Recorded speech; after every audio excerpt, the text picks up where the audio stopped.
Серега, привет. Делаю видео специально для тебя, смотри. На датчик температуры 210 по Фаренгейту.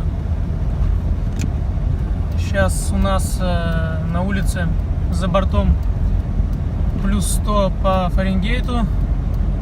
Этот датчик показывает 107. Ну, возможно, сейчас не 107, а 100. Хотя, может, и 107, не знаю. По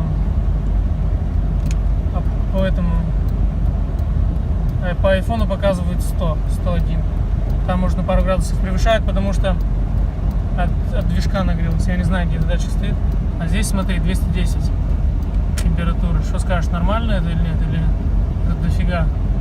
И давление масла сейчас у нас 40 PSI получается, да, или что там?